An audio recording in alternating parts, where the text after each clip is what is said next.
Hey, happy Friday morning. I'm here in the small workshop, and I'm the small workshop guy, and we're doing a little live discussion as a follow-up, basically, to last video that we released.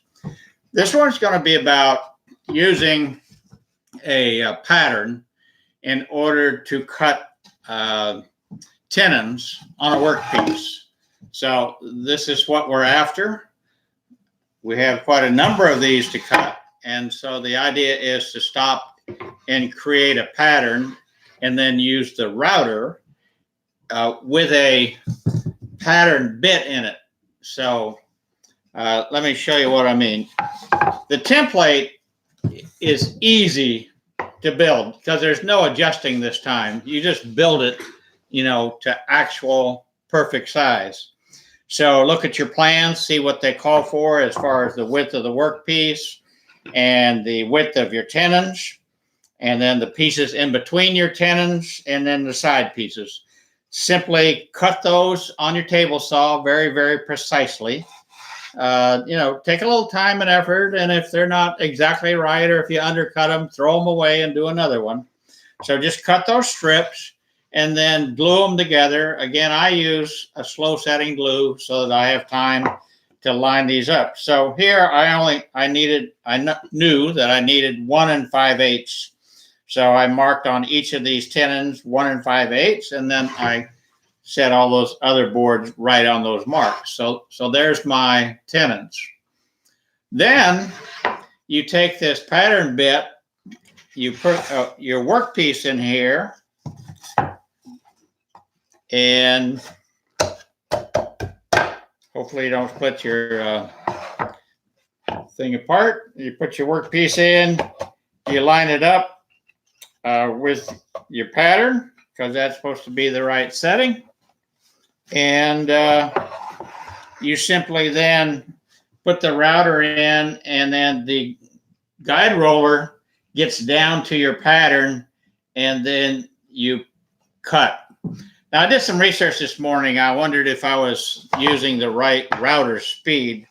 Working with a router always scares the bejesus out of me. It's probably the one tool that scares me the most, particularly when I'm freehand and I'm, I don't know, working a hardwood, softwood, whatever. It scares me all the time.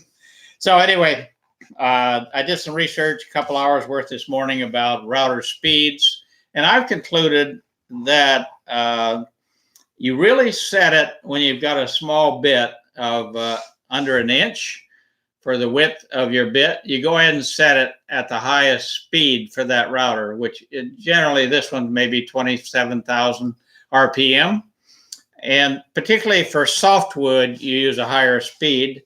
And for softwood, it's important to have your bit be as sharp as possible so it doesn't get blowout and stuff. It actually cuts the fibers while it's spinning fast. Now, if this is a really wide router bit and it's spinning horrendously fast, everything I read says slow your router down, down to the 13,000 RPM category.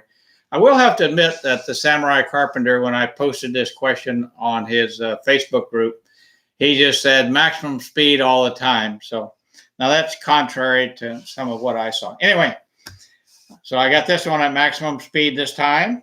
I have this inside of here. I would simply lock this down and then route and follow my pattern, and then see if that works and fits into my workpiece. If it fits really, really well without too much shaving, then I'm good to go.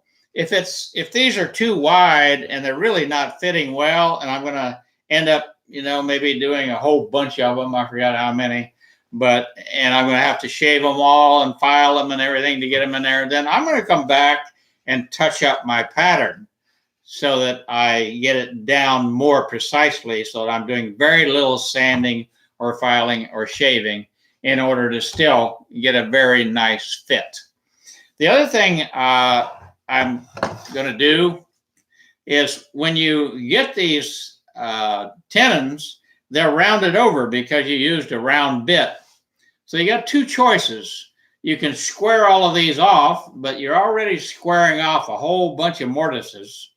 Or on the side of the mortises where it's not seen, where it's blind, just go into the mortise itself and basically groove out the edge. In other words, taper the edge so it accommodates this roundness. And that's much, much easier to do. Although with cedar, which is like styrofoam, you get a lot of tear out no matter what you do. But anyway, taper the edges here. You just need to taper the sides, not the ends. And then these round sections will go all the way down in there. If they don't fit fully, then you didn't taper it enough, taper some more. Well, that is all I wanted to go over today. And it's a great way when you got to do lots and lots and lots and lots of tenons to do them using a pattern.